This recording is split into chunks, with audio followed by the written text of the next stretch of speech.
Hi, welcome back to our discussion of water pollution. I'm going to talk about remediation of surface water and groundwater a little bit. There's some contaminants we haven't talked about, in particularly, or in particular, in particular mining, such as acid mine drainage. We'll talk about some of the methods that we can use to get rid of some of these pollutants. They tend to be, I will say, very expensive, and that tends to cost tends to exceed, in some cases, the overall value of the companies that actually cause the pollution. And so we see this in the Superfund examples that you've been working on for your wikis, where companies go bankrupt or get bought up, and they end up being primarily a liability for the company that bought them. So let's just talk about, for instance, treating sediments. One of the things that we find is that we can treat contaminated sediments in surface waters in a couple of ways. One possibility is that we can dredge them out. Okay, so you can see dredging going on here. Essentially what will happen is silts and clays will bond to, or will have heavy metals commonly bond to their surfaces, and then they'll settle out in the lake bottom. And we can dredge that material out, bin it up, put it into barrels, secure it, and take it to a secure landfill.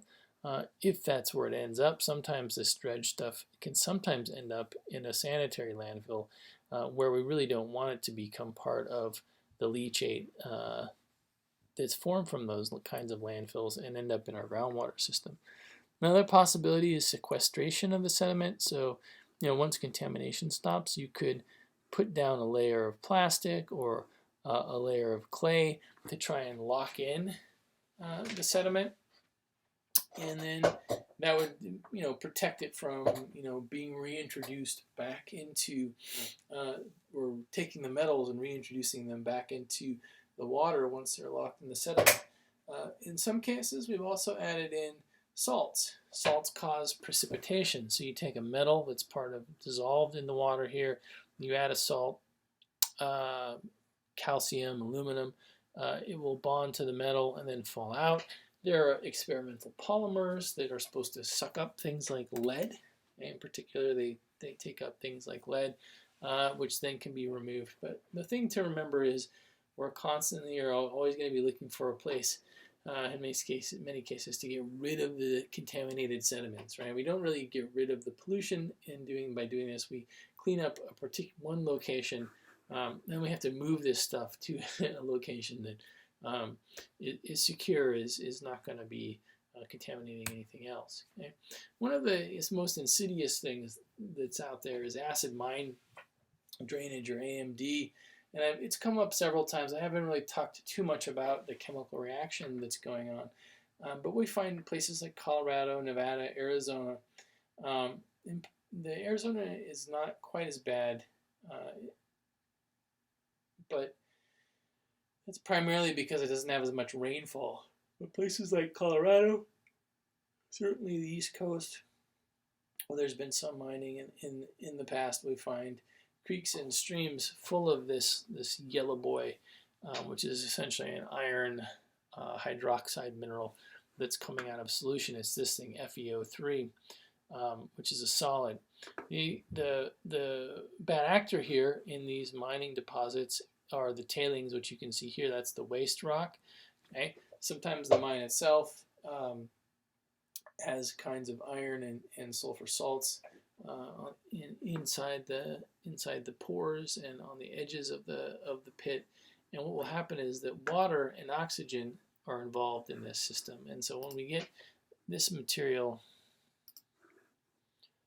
together, water and oxygen here, plus this solid mineral here, which is called pyrite. We didn't look at it, but that's what it looks like, otherwise known as fool's gold.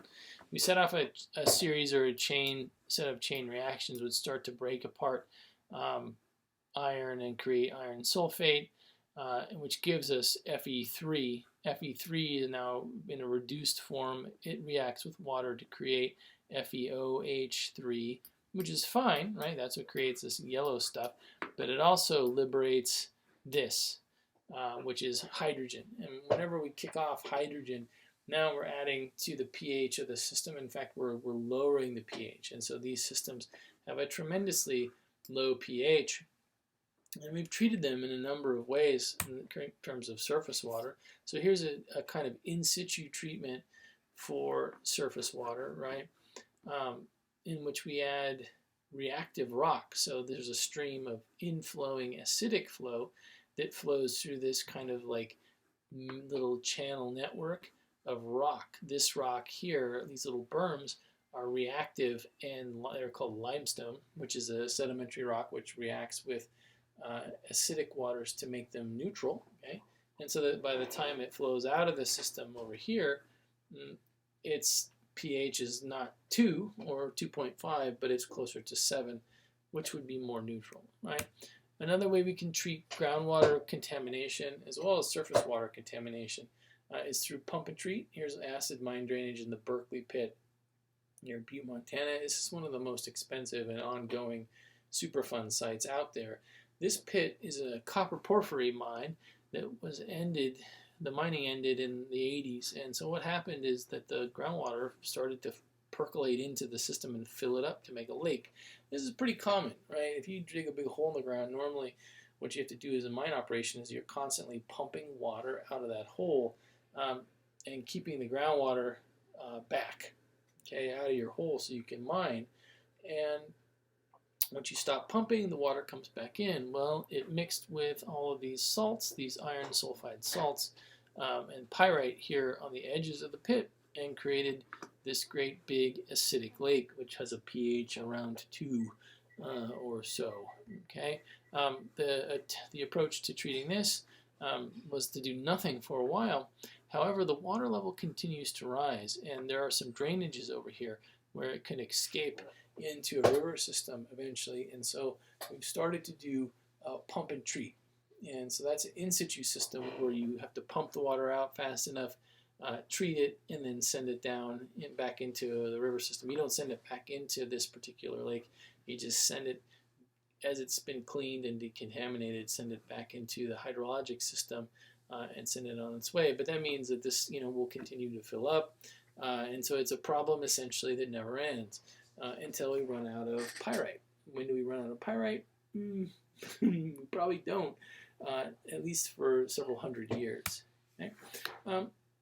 Groundwater, you can also do pump and treat for groundwater systems, where you might pump the water out, treat it, and then put it back into a stream. There's in situ decontamination. In this example, you have an aquifer down here on the right-hand side. Water is moving, infiltrates into the recharge zone, moves to the aquifer, and it's contaminated with some ethane, trichloroethane and dichloroethane contaminants. Okay, and those contaminants are reactive with iron. So what they did was they put a little trench in here, and then they filled it with a reactive iron material, and then they put a bunch of wells in along the top. And the purpose of the wells is to really, this area up here is to really monitor the chemical concentration within this region here to see how the water is being cleaned or not being cleaned. And so as it moves through the system in this kind of in situ decontamination, it reacts just like on the surface water, and then it moves out clean, right? In some cases, we have to pump it out. We might put a barrier in here, stop the flow, pump it out over the barrier, and then send it back into the system as a way of containing the system, right? So we don't really want flow through the system. We want to stop flow, pump it over the wall here, the barrier, after it's been treated, and send it out. And you can see, concentrations go down, so this is effective. The problem is that it's very costly to maintain.